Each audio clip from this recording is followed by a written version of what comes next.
160 আয়াত পর্যন্ত তর্জমা শেষ করেছি। আজকে সূরা বাকারার 161 থেকে নিয়ে 64তম আয়াত পর্যন্ত তর্জমা তাফসীর পেশ করা হবে ইনশাআল্লাহ। আউযু বিল্লাহি মিনাশ শাইতানির রাজীম। বিসমিল্লাহির রহমানির রহিম। ইন্নাল্লাযীনা কাফারু ওয়া মাতু ওয়া হুম কুফফারুন উলাইকা আলাইহিম লা'নাতুল্লাহি ওয়াল মালাইকাতি ওয়ান নাসি আজমাইন। নিশ্চয়ই যারা কুফরি করেছে এবং কুফরি অবস্থায় মৃত্যুবরণ করেছে তাদের উপর আল্লাহ তাআলা, ফেরেশতা এবং সকল মানব জাতির অভিসম্পাত। এখানে আল্লাহ তাআলা যারা কাফের অবস্থায় মৃত্যুবরণ করে তাদের বিষয় উল্লেখ করেছেন যে তাদের উপর আল্লাহ তাআলা, ফেরেশতা এবং সকল মানব জাতির অভিশাপ রয়েছে। তারা যতই পৃথিবীতে ভালো কাজ করুক না কেন, আখিরাতে এর কোনো ফলাফল লাভ করবে না। অন্য আয়াতে আল্লাহ তাআলা বলেছেন, ফালান ইউকবালা মিন আহাদিহিম মিলউল আরদি যাহাবান ওয়ালাউ ইফতাদা বিহি। যদি পৃথিবীর জমিন পরিমাণ স্বর্ণ তারা দান করে এবং ফিদিয়া হিসেবে আল্লাহ তাআলার সামনে কিয়ামতের দিন পেশ করে, তদুপরি আল্লাহ তাআলা তাদেরকে ক্ষমা করবেন না। তাহলে কেউ যদি কুফরির উপর মৃত্যুবরণ করে, কাফের হয়ে, মুশরিক হয়ে মারা যায়, তাহলে তার জীবনের যত ভালো কাজ আছে, পৃথিবীতে এমন অনেক ব্যক্তি আছেন যাদের কথা আমরা যথেষ্ট শ্রদ্ধার সাথে স্মরণ করি এবং তাদের নাম, তাদের জীবনী বিভিন্ন ধর্মীয় বিভিন্ন পাঠ্যপুস্তকে আমরা সংযোজনও করেছি। তাদের কীর্তিগাথা, তাদের জীবনের যে সকল শিক্ষণীয় বিষয় রয়েছে সেইগুলো। কিন্তু মৃত্যুর পরে আল্লাহ তাআলার কাছে তাদের কোনো ধরনের কোনো মূল্য নেই। কারণ মূল্য পাবার সর্বপ্রথম শর্ত হচ্ছে ঈমান। ঈমান যদি না থাকে তাহলে সে যত ভালো কাজ করুক না কেন, আখিরাতে এর কোনো রকমের ফলাফল, কোনো ধরনের মর্যাদা সে লাভ করতে পারবে না। বরং তার উপরে লাআনাতুল্লাহ, আল্লাহ তাআলার লাআনত, ওয়াল মালাইকা, ফেরেশতাদের লাআনত, ওয়ান নাসি আজমাইন, সকল মানুষের লাআনত যারা কুফর অবস্থায়, কাফের অবস্থায় মৃত্যুবরণ করেছে।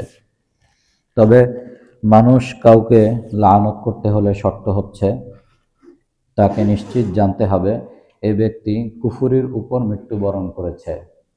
কাফের অবস্থায় মারা যাওয়ার বিষয়টি নিশ্চিত না হয়ে কোনো নির্দিষ্ট ব্যক্তিকে বা নির্দিষ্ট ব্যক্তির নাম উচ্চারণ করে অভিশাপ দেওয়া এটা বৈধ নয়। তবে জাতিগতভাবে, গোত্রগতভাবে অভিশাপ দেওয়া যাবে, যে কাফের, মুশরিক, ইয়াহুদি, জালিম, এভাবে সামষ্টিকভাবে অভিশাপ দেওয়া যাবে, কিন্তু নিশ্চিতভাবে কোনো ব্যক্তির বিষয়ে না জেনে নির্দিষ্টভাবে তাকে অভিসম্পাত করা কোনো মুসলিমের জন্য বৈধ নয়। এরপর আল্লাহ তাআলা বলেন, খালিদিনা ফিহা লা ইউখাফফাফু আনহুমুল আযাবু ওয়ালা হুম ইউনজারুন। এবং তারা এই অভিসম্পাদের মাঝেই চিরস্থায়ী হবে। তাদের আযাবকে, তাদের শাস্তিকে লঘু করা হবে না এবং তাদের প্রতি সুদৃষ্টিও দেওয়া হবে না। কিয়ামতের দিন তাদের পরিস্থিতি কি দাঁড়াবে, তাদের শাস্তিকে লাঘব করা হবে না, তাদের প্রতি কোনোরূপ দৃষ্টিপাত করাও হবে না, তাদের কোনো কথা শোনা হবে না। এরপর আল্লাহ তাআলা বলেন, ওয়া ইলাহুকুম ইলাহুম ওয়াহিদ লা ইলাহা ইল্লা হুয়ার রহমানুর রহিম। তোমাদের ইলাহ একমাত্র ইলাহ, যিনি ছাড়া আর কোনো ইলাহ নেই, তিনি রহমান, তিনি রহিম। এখানে আল্লাহ তাআলা আল্লাহ তাআলার একত্ববাদের আলোচনা করেছেন। এর পূর্বেও আল্লাহ তাআলা এ আলোচনা করেছেন যে তিনি হচ্ছেন ইলাহ। ইলাহের শাব্দিক অর্থ হচ্ছে উপাস্য, অর্থাৎ যার উপাসনা করা হয়। তিনি হচ্ছেন মাবুদ, যার ইবাদত করা হয়। তো শুধুমাত্র ইবাদত করা হয় বা তিনি উপাস্য, তার উপাসনা করা হয়, বিষয়টা এমন নয়। বিষয়টা হচ্ছে তিনি উপাসনার যোগ্য, তিনি ইবাদত পাওয়ার যোগ্য। এই জন্যেই তার ইবাদত করা হয়, এই জন্যেই তার উপাসনা করা হয়। তিনি যদি ইবাদত পাওয়ার যোগ্য না হতেন তাহলে তার ইবাদত করা হতো না। তো মাবুদ বা ইলাহের অর্থ তিনি ইবাদতের উপযুক্ত। আমরা এর অর্থ এটা করি না যে তিনি উপাস্য বা তিনি মাবুদ, তিনি ইবাদত এর উপযুক্ত, এটাই হচ্ছে সঠিক অর্থ। অর্থাৎ ইবাদত পাওয়ার জন্য যত গুণ দরকার সমস্ত গুণ তার মাঝে রয়েছে। এবং এটা আল্লাহ তাআলা কুরআনুল কারীমের বিভিন্ন জায়গায় উল্লেখ করেছেন যে আল্লাহ তাআলা উপাস্য হওয়া, আল্লাহ তাআলা মাবুদ হওয়ার কি কি কারণ রয়েছে, কেন আল্লাহ তাআলাকে আমরা ইবাদত করব, কেন আল্লাহ তাআলার উপাসনা, একমাত্র উপাসনা তারই কেন করব। কারণ তিনি এমন সত্তা যার প্রতিটি গুণের সাথে পৃথিবীর কোনো সত্তার গুণের কোনো তুলনা করার সুযোগ নেই। তার যে গুণ রয়েছে কোনো গুণের সাথে, পৃথিবীর কোনো সত্তার গুণের সাথে তুলনা করার কোনো অধিকার আমাদের নেই। কারণ তার প্রতিটি গুণ এত উচ্চ পর্যায়ে যার সাথে তুলনা করার কোনো সুযোগ নেই, তুলনা করা যায় না। তো তুলনাহীন গুণের অধিকারী হচ্ছেন আল্লাহ তাআলা। তো প্রতিটি গুণের ক্ষেত্রে যিনি তুলনাহীন, তিনি তো ইবাদত পাওয়ার অবশ্যই উপযুক্ত হবেন, তিনি তো ইবাদত পাওয়ার যোগ্য, তিনি মাবুদ, তিনি ইলাহ। এর পরের আয়াতে আল্লাহ তাআলা এই বিষয়টি কিছুটা ব্যাখ্যা করেছেন। ইন্না ফি খালকিস সামাওয়াতি ওয়াল আরদি ওয়া ইখতিলাফিল লাইলি ওয়ান নাহারি ওয়াল ফুলকিল্লাতী তাজরি ফিল বাহরি বিমা ইয়ানফাউন নাস ওয়া মা আনজালাল্লাহু মিনাস সামাই মিন মাইন ফাআহইয়া বিহিল আরদা বা'দা মাউতিহা ওয়া বাসসা ফিহা মিন কুল্লি দাব্বা وتصريف الرياح والسحاب المسخر بين السماء والأرض لآيات لقوم يعقلون।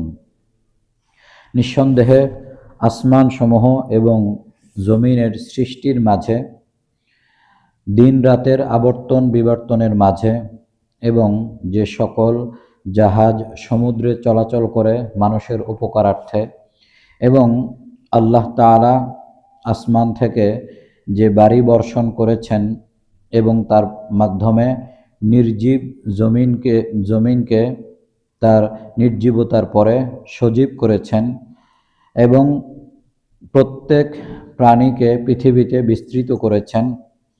আর বাতাস এবং নিয়ন্ত্রিত মেঘমালাকে তিনি আসমান জমিনের মাঝে পরিচালিত করেছেন। এই সব কিছুর মাঝে রয়েছে জ্ঞানীদের জন্য, বুদ্ধিমানদের জন্য নিদর্শনসমূহ।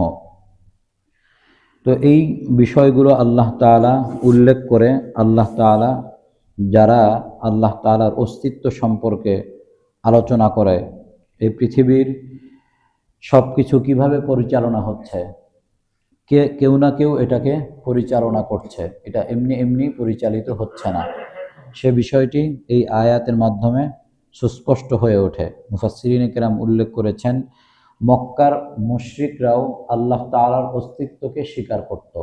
আল্লাহ তাআলা যে সৃষ্টিকর্তা, একমাত্র সৃষ্টিকর্তা, এটা তারা স্বীকার করত মক্কার মুশরিকরা। কিন্তু আল্লাহ তাআলার কর্মকে তারা বন্টন করে দিয়েছিল।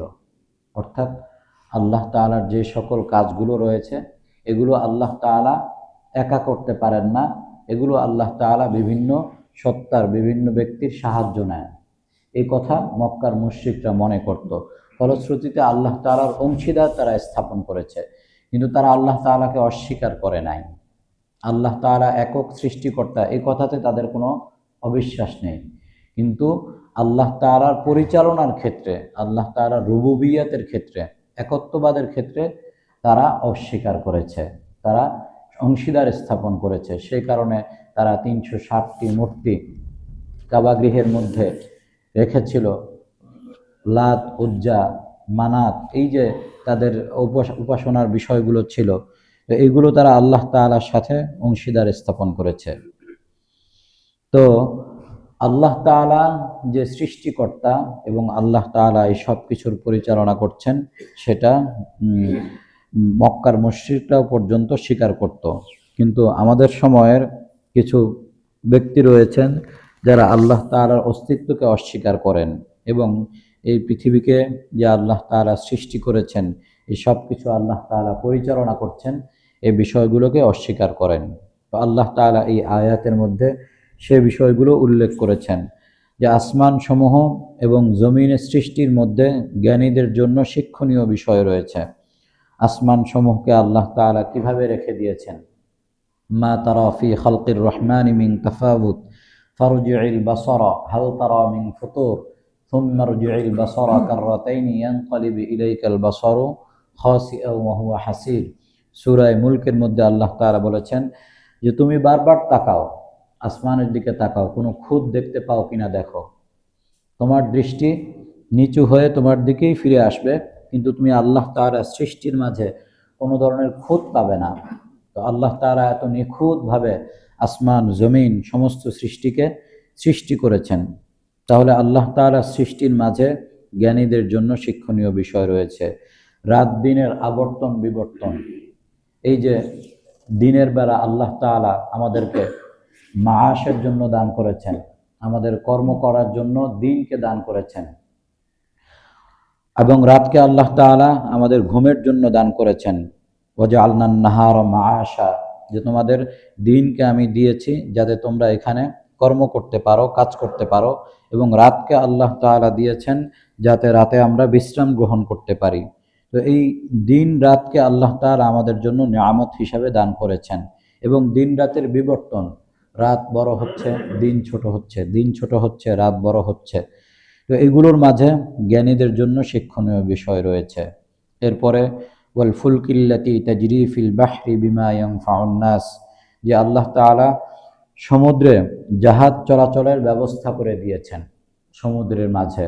আল্লাহুল্লাযী সাখখারা লাকুমুল বাহরা লিতাজরিয়াল ফুলকু ফীহি বিআমরিহি ওয়া লিতাবতাগু মিন ফাদলিহি ওয়া লাআল্লাকুম তাশকুরুন। কুরআনে আল্লাহ তাআলা বিভিন্ন জায়গায় এই সকল নিয়ামতের আলোচনা করেছেন যে আল্লাহ তাআলা সমুদ্রকে তোমাদের নিয়ন্ত্রণ, তোমাদের অধীনে করে দিয়েছেন, যে কারণে সমুদ্র তোমাদের কথা অনুযায়ী তোমাদের জাহাজকে পরিচালনা করছে। যদি এটা তট হয়ে যেত, শক্ত হয়ে যেত, তাহলে সেখানে তোমরা তোমাদের জাহাজকে পরিচালনা করতে পারতে না। আবার যদি এটা এর এতটাই পাতল হতো, তাহলে তোমাদের জাহাজ ভাসানোর সুযোগ পেতে না, বরং ভাসানোর সাথে সাথে সেটা ডুবে যেত। কিন্তু সমুদ্র নিজের বুক চিরে তোমাদের জাহাজ চলাচলের জন্য ব্যবস্থা করে দিচ্ছে, আর এর মাধ্যমে তোমরা তোমাদের সম্পদকে, খাদ্য রসদকে এক দেশ থেকে আরেক দেশে আমদানি রপ্তানি করতে পারছ। তো এই যে আল্লাহ তাআলা সমুদ্রকে আমাদের অধীন করে দিয়েছেন, এবং আল্লাহ তাআলা বাতাসকে পরিচালনা করেছেন। যদিও আমাদের এখনকার সময়ে আমরা ইঞ্জিনের মাধ্যমে চালাচ্ছি, কিন্তু যে সময়ে এই সকল পালতোলা নৌকা ছিল, বড় বড় জাহাজ ছিল, যেগুলোর মধ্যে এই ধরনের কোনো ইঞ্জিনের ব্যবস্থা ছিল না, সেগুলো বাতাসের মাধ্যমে পরিচালিত হতো। তো আল্লাহ তাআলা বলেছেন যদি এই বাতাসকে আল্লাহ তাআলা বন্ধ করে দেন, তাহলে তোমাদের জাহাজ চলাচল করতে পারবে না। আল্লাহ তাআলা নিজ কুদরত দ্বারা তোমাদের জাহাজকে বাতাসের মাধ্যমে চালিয়ে নিয়ে যান। তো এগুলো চিন্তা ভাবনার বিষয়, এগুলো যারা জ্ঞানী তাদের জন্য শিক্ষণীয় বিষয়। আল্লাহ তাআলা আসমান থেকে আমাদের জন্য বাড়ি বর্ষণ করেন এবং এর মাধ্যমে নির্জীব জমিনকে সজীব করেন। আল্লাহ তাআলা বাতাসকে চালিয়ে নিয়ে যান। ওহুয়াল্লাযী ইউরসিলুর রিয়াহা বুশরান বাইনা ইয়াদাই রাহমাতি হাত্তা ইযা আকাল্লাত সাহাবান সিকালান সুকনাহু লিবালাদিন মাইয়িতিন ফাআহইয়ানা বিহিল আরদা বা'দা মাউতিহা। আল্লাহ তাআলা কোরআনের অন্য জায়গায় এই সকল বিষয়ে আলোচনা করেছেন যে আল্লাহ তাআলা বাতাসকে তোমাদের জন্য সুসংবাদ স্বরূপ দান করেছেন। এই বাতাস মেঘকে চালিয়ে নিয়ে যায়, এবং যেই এলাকার জমিন শুষ্ক হয়ে আছে, জমিন ফেটে গিয়েছে, সেখানে আল্লাহ তাআলা বাড়ি বর্ষণ করে সেই জমিনকে সজীব করে দেন। তো এই যে আল্লাহ তাআলার নিয়ন্ত্রণাধীন প্রক্রিয়া। আল্লাহ তাআলা কিভাবে মেঘমালাকে এক জায়গা থেকে আরেক জায়গায় বাতাসের মাধ্যমে চালিয়ে নিয়ে যান এবং নির্জীব জমিনকে সজীব করেন, এবং এটাকে এমনভাবে আল্লাহ তাআলা নাজিল করেন যাতে করে আমাদের কোনো বিপর্যয় সৃষ্টি হয় না। ফোঁটা ফোঁটা করে আল্লাহ তাআলা নাজিল করেন। যদি একত্রে এটা নাজিল হতো তাহলে আমাদের উপরে বিপর্যয় চলে আসতো, বন্যা হয়ে যেত বা কোনো ধরনের দুর্ঘটনা ঘটতো। এরপরে এটাকে ফোঁটা ফোঁটা করে নাজিল করার মাধ্যমে ধীরে ধীরে এটা জমিনের মধ্যে প্রবেশ করে যায়, এবং সেটাকে আল্লাহ তাআলা সংরক্ষণের ব্যবস্থাও করেছেন। যদি এই পানি সংরক্ষণের দায়িত্ব আমাদের থাকতো তাহলে আমাদের কি পরিস্থিতি হতো। আল্লাহ তাআলা এই পানি জমিনে নাজিল করার পরে এটাকে আবার কিভাবে সংরক্ষণ করতে হবে জমিনের মধ্যে, সেই ব্যবস্থাও আল্লাহ তাআলা রেখে দিয়েছেন। এবং এর মাধ্যমে আল্লাহ তাআলা আমাদের জন্য সুপেয় পানির ব্যবস্থা করেছেন। আমাদের গবাদি পশু, আমাদের তরুলতা, যেগুলোর মাধ্যমে আমরা খাদ্য গ্রহণ করে থাকি, সেইগুলোর জীবনাচারের ব্যবস্থা করেছেন আল্লাহ তাআলা পানি নাজিল করার মাধ্যমে। এভাবে আল্লাহ তাআলা প্রতিটি বিষয়ের আলোচনা করে বলছেন এই সব কিছুর মধ্যে রয়েছে জ্ঞানীদের জন্য শিক্ষণীয় বিষয়। তো এর মাধ্যমে আল্লাহ তাআলার অস্তিত্ব, আল্লাহ তাআলার একত্ববাদ এবং আল্লাহ তাআলাই একমাত্র স্রষ্টা, এই বিষয়টি সুস্পষ্ট হয়ে ওঠে। আল্লাহ